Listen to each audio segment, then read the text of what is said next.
በስመ አብ ወወልድ ወመንፈስ ቅዱስ አሐዱ አምላክ አሜን።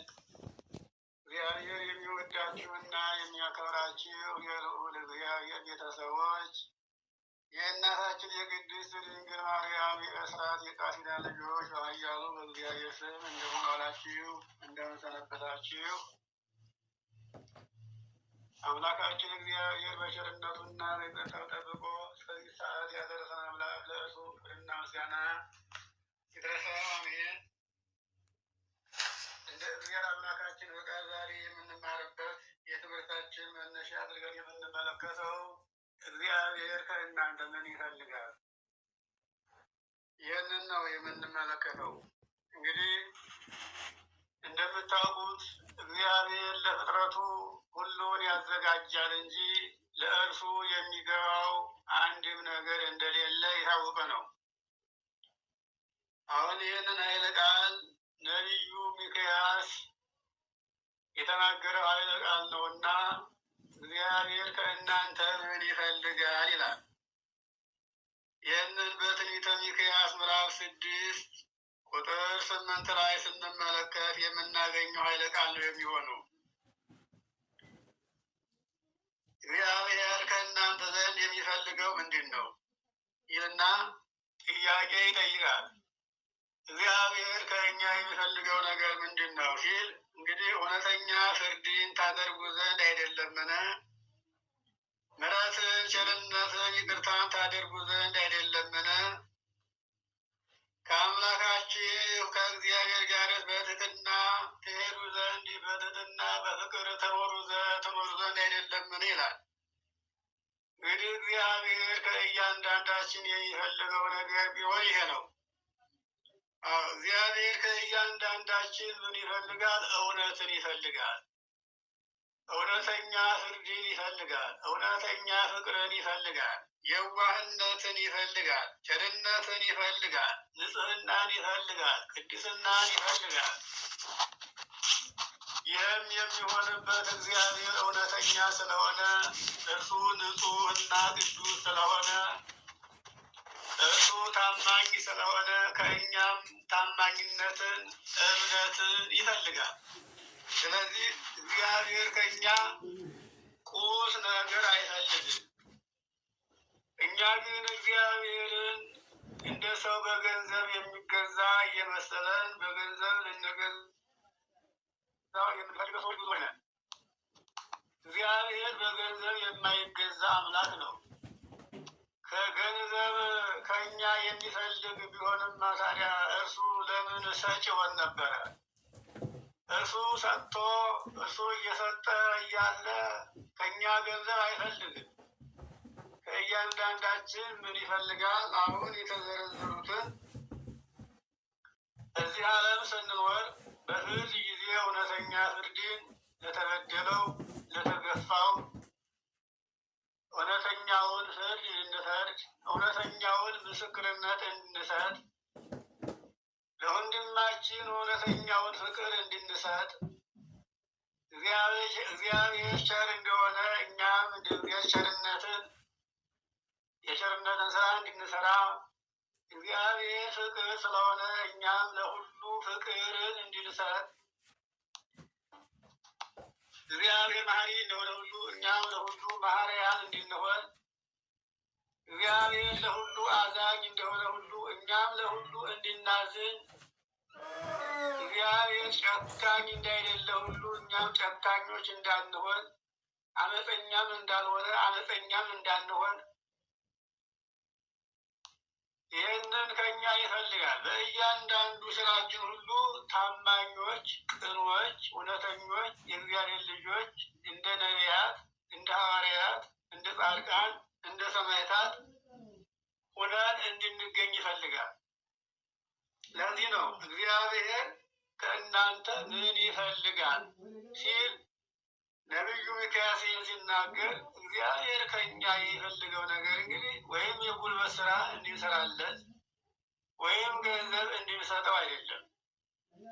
አዎ እንግዲህ በገንዘብ ቢሆን መስጠት ብንፈልግ ለተበደለ ወንድማችን፣ ለታረዘ ወንድማችን ወንድማችን ጦም ላደረው፣ ጦም ለዋለው፣ መከራ ላይ ለወደቀው፣ አቅም ላነሰው፣ ጤንነት ለጎደለው ወንድማችን የምናደርገው ሁሉ እግዚአብሔር ይሄ ሁሉ ለእኔ እንዳደረጋችሁ ነው ሲል ይህንን በማቴዎስ ወንጌል ምዕራፍ እግዚአብሔር ከኛ እንዲህ ያለውን የቸርነት ስራ፣ የቅንነት ስራ፣ የታማኝነት ስራ፣ የርኅራኄ ስራ እንድንሰራ ብቻ ይፈልጋል። ከዚያ ውጭ ግን እግዚአብሔርን እኛ አመፀኛ ሆነን ለበጎ ስራ ታዛዦች ሳንሆን በገንዘብ ልናታልለው ልንገዛው አንችልም።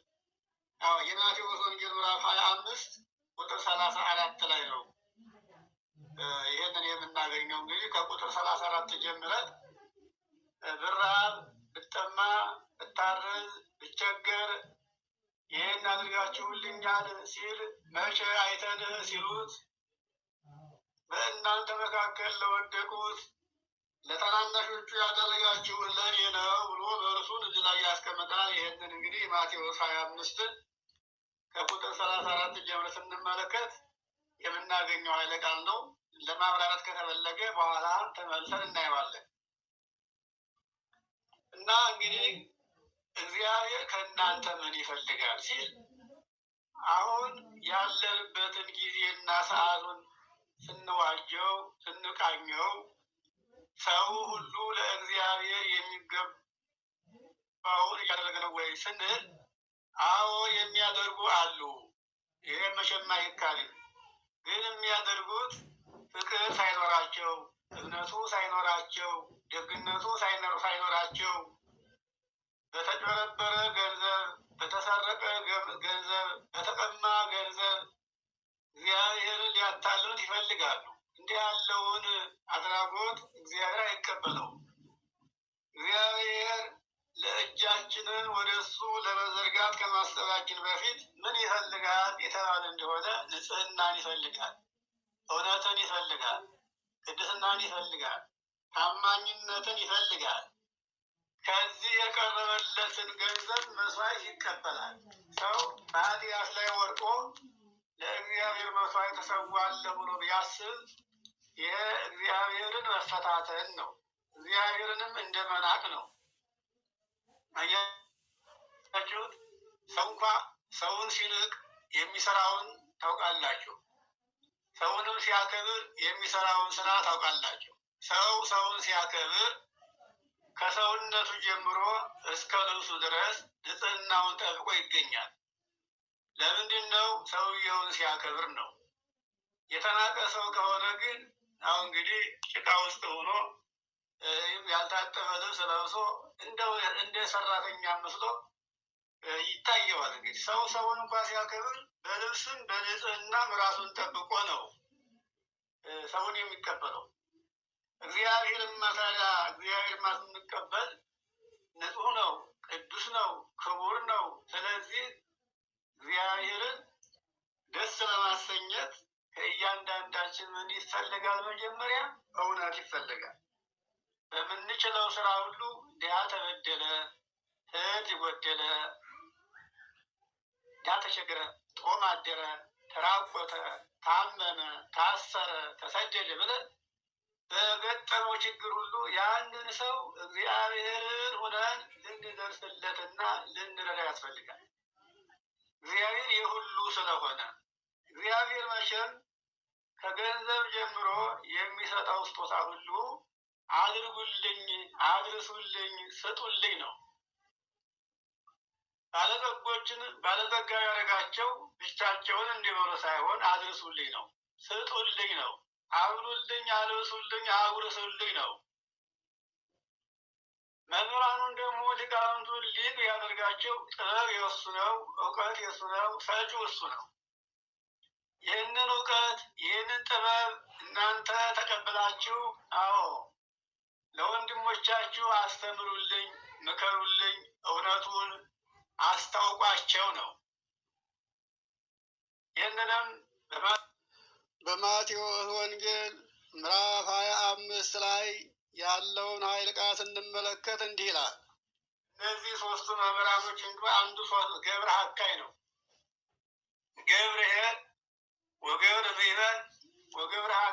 ያስተማሯቸው ሁለቱ መምህራን ቀናዎች ናቸው።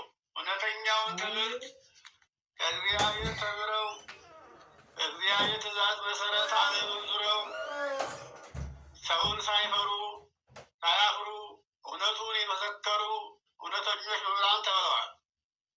ከእግዚአብሔር ደግሞ ተምረው እውነቱን የደበቁ እውነቱን ደግሞ በገንዘብ የሚሸጡ መምህራን እንዳሉ ተገልጧል። ያ ሀካይ ባሪያ፣ ክፉ ባሪያ ማለት ነው። እንግዲህ ይሄ ሁሉ እግዚአብሔር ጥበብንም ይስጥ፣ ትምህርትን እውቀትንም ይስጥ፣ ገንዘብንም ይስጥ፣ ጉልበትንም ይስጥ። በሰጠው ነገር ሁሉ ድካም ላለበት ሰው ሁሉ ረዳት ሊሆን፣ አጋዥ ሊሆን፣ ጋሻ ሊሆን፣ መከታ ሊሆን ነው እንጂ ሰው ብቻውን እንዲደሰት እግዚአብሔር ለማንም አድለው አላደረገም። አንዱን ሽባ ሕመምተኛ አድርጎ አንዱን ጤነኛ አድርጎ ያንን ሊያጎሳቁለው የኛውን ሊያከብረው አልፈጠረም። ሁላችንም በፊቱ የተከበርን ፍጡራን ነን። እግዚአብሔር ዘንድ እየተወደደ እየተከበረ እንጂ እየተናቀ እየተጠላ የተፈጠረ ፍጥረት የለም። ሰው በስራው የሚጠላ የሚናቅ የሚተው ሆኖ ቢገኝም በመጀመሪያው ሰዓት ግን እግዚአብሔር ሰውን ሲፈጥር እየናቀው እየጠላው ይህስ ምን ይመስላል እያለ የፈጠረው ፍጥረት የለውም። ሁሉ በፊቱ የተወደደና የተከበረ ፍጥረት ነው። ፍጥረታቱን ሁሉ ሲፈጥር መልካም ነው እያለ ነው። ይህንን በኦሪት ዘፍጥረት ምዕራፍ 1 ላይ ያለውን ስንመለከት ይህን ፈጥሮ መልካም ነው አለ። መልካም ነው እያለ ነው ያሳለፈው። ስለዚህ አንዱን የእውቀት ባለሟል የጥበብ ባለሟል ቢያደርገውም ይህንን ጥበብህን እውቀትህን እኔ ለአንተ እንደገለጥኩልህ አንተ ደግሞ ከአንተ በታች ያሉትን ይህን ጥበብ አካፍላቸው፣ ይህን እውቀት ግለጥላቸው፣ ብርሃን ሆናቸው፣ መንገዱን መራቸው ሲል እውቀትን ለአንዱ ሰጠ። እንዲያልኳቸው መጀመሪያም ገንዘብን ለአንዱ ሰጠ። አንደበት ራሱ አንደበቱ ቀና ነገር የማይናገርለት የሆነ አንዱ ደግሞ ቀልጣፋ የሆነ ሰው አለ። እንግዲህ ጥሩ አንደበት ያለው አንደበት ለሌለው አንደበት እንዲሆነው ነው የተሰጠው። ለምሳሌ ሙሴን በምድያም ሀገር ሳለ ሙሴ ሂድና ወደ ግብፅ ውረድና እስራኤልን ወገኖችን ከፈርዖን አውጣና እኔ ወደማሳይ ሀገር ምራ ሲለው እስራኤልን ያክል ሕዝብ ፈርዖን ያክል ንጉሥ ሚታርጌንን የማሳምነው አንደበቴ ልጡት ነው ድዳ ነው ነበር ሙሴ የተናገረው። በምድያም ምንድን ነው ያለው? ወንድም አሮን በዚያች ሀገር አለ። ወንድም አሮን አፍ ይሆናል። አንተ ሀሳቡን ተነግረዋለህ። በፈርዖን ፊት ቁማችሁ ወንድም አሮን አፍ ይሆናል ነበር ያለው። ይኸውላችሁ እና እግዚአብሔር ለሁሉ አያዳላም። አንዱን በአንዱ ሊሰራ ያኛው ደግሞ በአንዱ ሊጸድቅበት ደካማውን ረድቶ ዋጋ እንዳገኝበት ነበር የፈጠረው እግዚአብሔር። ሰው ግን ይህን አልተረዳም። ፈቃዱ ይሄ ነው። ታዲያ እግዚአብሔር ከእናንተ ምን ይፈልጋል ሲል እግዚአብሔር ከእያንዳንዳችን የሚፈልገው እግዚአብሔር በሰጠን ነገር ሰውን ልንረዳበት ከኛ በታች ያለውን ነው መርዳት የምንፈልገው ያለብን። ከኛ በላይ ያለ ካለ እሱም ለራሱ ከኛ በታች ያለውንም እኛንም መርዳት ይችላል። እኛም በሚቻለን ደግሞ ከኛ በላይ ያለውን ሳይሆን ከኛ በታች ያለውን በሁሉ ነገር ልንረዳው ያስፈልጋል። ማንን ሆነን? እግዚአብሔርን ሆነን ማለት ነው። ስለ እግዚአብሔር በእግዚአብሔር ቦታ ሆነን ማለት ነው። እግዚአብሔርን እንሆናለን ማለት በእግዚአብሔር ቦታ ገብተን እግዚአብሔር ሊሰራ የሚገባውን ስራ ለእግዚአብሔር ሰርተን በእግዚአብሔር ዘንድ ክብር እንድናገኝ ነው እንጂ ከዚያ ውጭ ግን እግዚአብሔር ከኛ የሚፈልገው አንድም ነገር የለውም ማለት ነው። እና ይህንን ነው ነቢየ እግዚአብሔር ሚክያስ የተናገረው። ስለዚህ የእግዚአብሔር ድምፅ ከተማይቱን ይጠራታል ይላል። ስምህን መፍራት ጥበብ ነው። የመቅሰፍትን በትር እርሱንም ያዘጋጀ ማን ይመስልሃል ይላል። ይኸውላችሁ አሁን እዚሁ ሚክያስ ምዕራፍ 6 ቁጥር 9 ላይ የእግዚአብሔር ድምፅ ከተማይቱን ይጠራል ያስተጋባል አለ። ቀጥሎ አለ ስምህን መፍራት ጥበብ ነው። አያችሁት? ትልቅ ጥበብ ማለት የእግዚአብሔርን ስም መፍራት ነው። ስሙን በክብር መጥራት ነው። አያችሁት? እግዚአብሔርን እየፈሩ የተንቀጠቀጡ ስሙን የጠሩት እንደሆነ እግዚአብሔር ምን ያደርጋል? ያከብራል። ሲያከብርም እዚህ ዓለም ብቻ ሳይሆን የሚያከብረው በወዳኛውም ዓለም ያከብራል። እግዚአብሔር በምድርም ሁሉን ነገር ሳያሳጣ ሁሉን ነገር ሳይነሳ በጥበብ በእውቀት በጉልበት በገንዘብ በተቀደሰ ጋብቻ በተከበረ ዘር የተቀደሰ ጋብቻ በተቀደሰ ጋብቻ የተከበረ የተወደደ ደግ ዘር በዚህ ያከብራል እግዚአብሔር። እና እግዚአብሔር ከኛ የሚፈልገው ነገር ቢኖር እሱን ፈርተነው አክብረነው ሕጉን ጠብቀን ስርዓቱን ይዘን እንድንጓዝ ይህን ብቻ ይፈልጋል። እግዚአብሔር በመጽሐፈ መቃብያን ምዕራፍ 24 ከቁጥር 6 ጀምሮ ያለው ኃይለ ቃል ስንመለከት እንዲህ ይላል እግዚአብሔር እኔ ከእናንተ ምን እፈልጋለሁ? ሕጌን ጠብቃችሁ ስርዓቴን ጠብቃችሁ ቃሌን ሰምታችሁ መንግስቴን እንድትወርሱ እንጂ እኔ ከእናንተ ምን እፈልጋለሁ? እኔ እኮ ከእናንተ የሚያስፈልገኝ አንድም ነገር የለም። ገና ከእናታችሁ ማኅፀን ጀምሮ ጠበቅኳችሁ፣ አሳደግኳችሁ። አሁንም ከእኔ ጋር መኖር እንዲቻላችሁ ቃሌን እንድትሰሙ ነው። ከእናንተ የምፈልገው ቃሌን እንድትሰሙ ብቻ ነው። ሕጌን ትእዛዜን እንዲጠብቁ ብቻ ነው። ለወንድሞቻችሁ ርኅሩኆችና የዋሆች ቸሮችና ይቅር ባዮች እንድትሆኑ ነው። ከዚህ ውጭ እኔ ከእናንተ የምፈልገው ነገር የለም። ስለዚህ ከእናንተ ምን እፈልጋለሁ ይላል።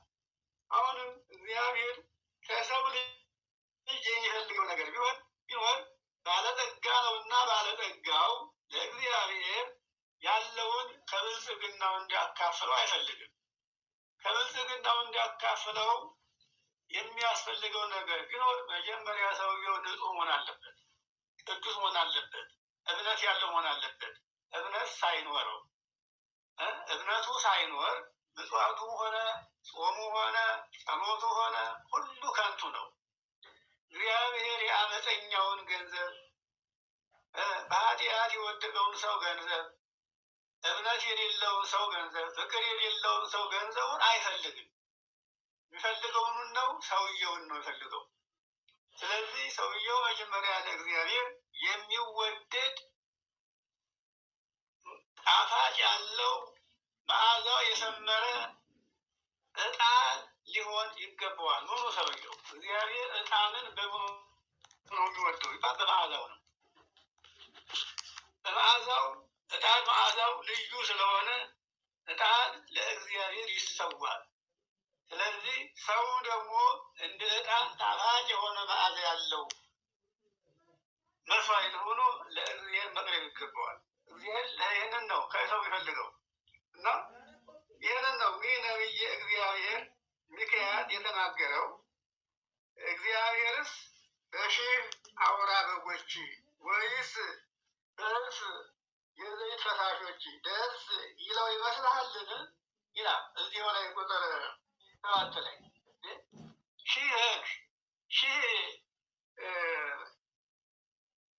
ሺህ በጎችና በብዙ ፈሳሽ ዘይት ደስ የሚለው ይመስልሃልን?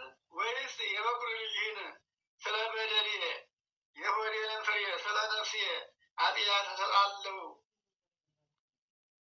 ብለህ ብታስብ ይሆናልን? ይላል።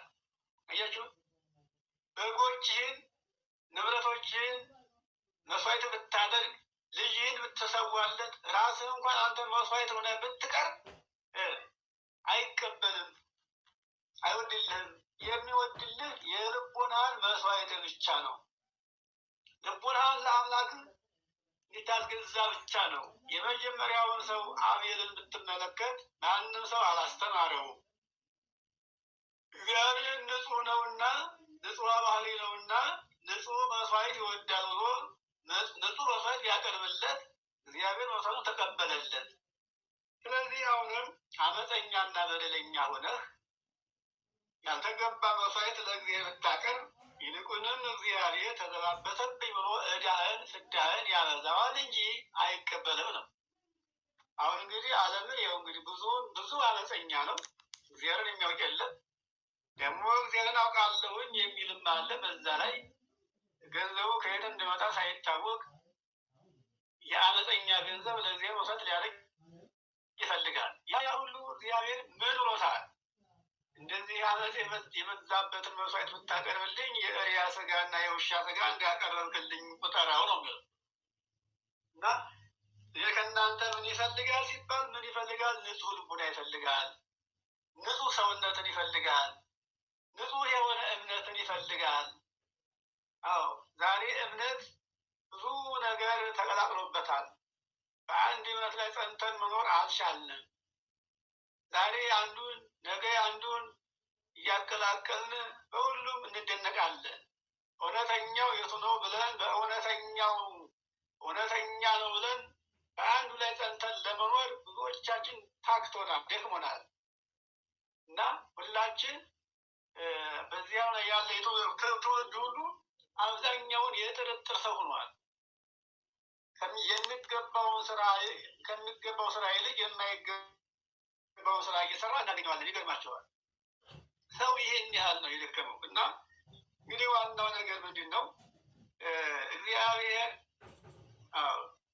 እግዚአብሔር የሚፈልገው እግዚአብሔር የሚያስፈልገው የተገለጠው አንድ ነገር ብቻ ነው አለ። እግዚአብሔር የሚያስፈልገው አንድ ነገር ብቻ ነው። እሱም የተገለጠው ፈቃዱ ብቻ ነው።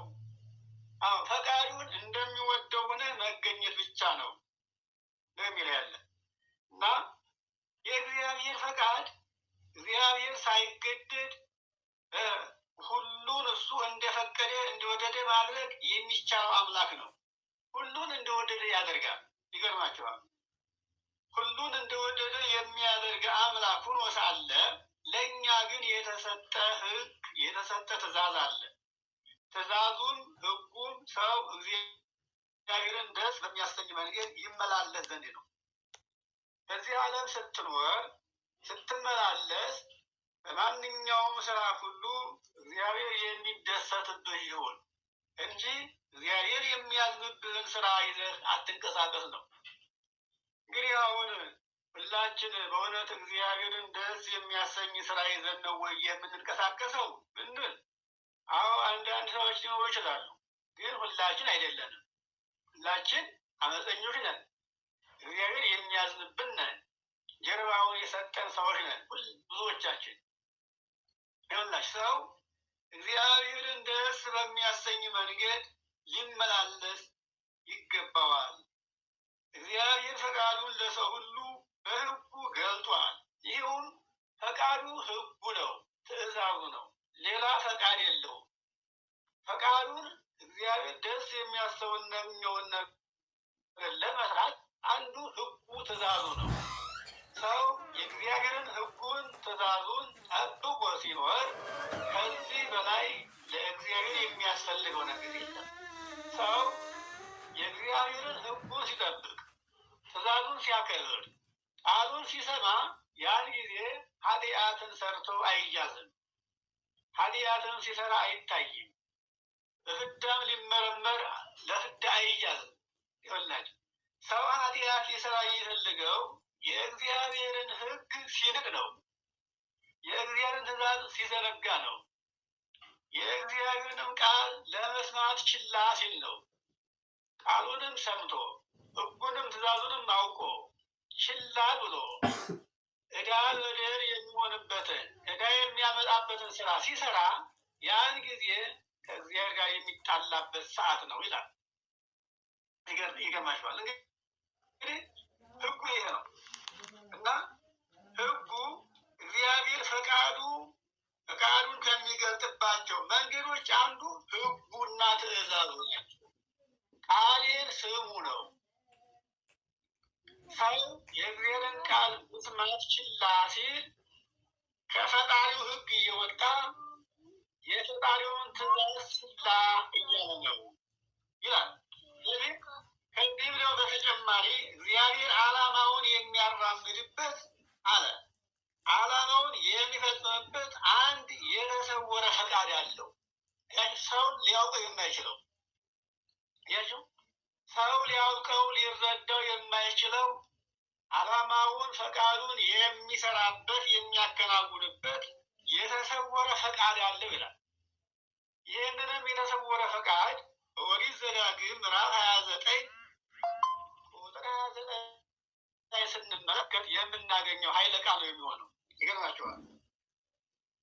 ይህንንም ቃል ስንመለከተው እንዲህ ይላል፣ ምስጢሩ ለእግዚአብሔር ነው ይለናል።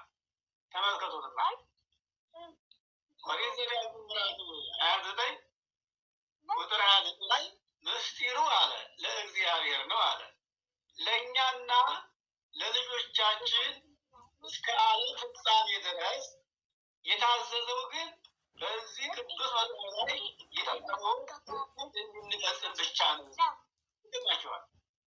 ተመልከቱትማ ለእኛ የተገለጠው እኛ እንድናውቀው የተሰራው በዚህ ላይ የተጻፈውን ሕጉንና ሥርዓቱን ጠብቀን ቃሉን ሰምተን ፈቃዱን ፈጻሚዎች እንድንሆን ነው። ይህም ደግሞ የሚሆነው ከእኛ ጀምሮ እስከ ዓለም ፍጻሜ ድረስ ለልጅ ልጆቻችን የእግዚአብሔር ትእዛዙን ጠብቀው ሕጉን አክብረው ቃሉን ሰምተው እንዲኖሩ እና ለትውልድ ሕግን ጠብቀው ሥርዓትን አክብረው እንዲያስረክቡ ነው።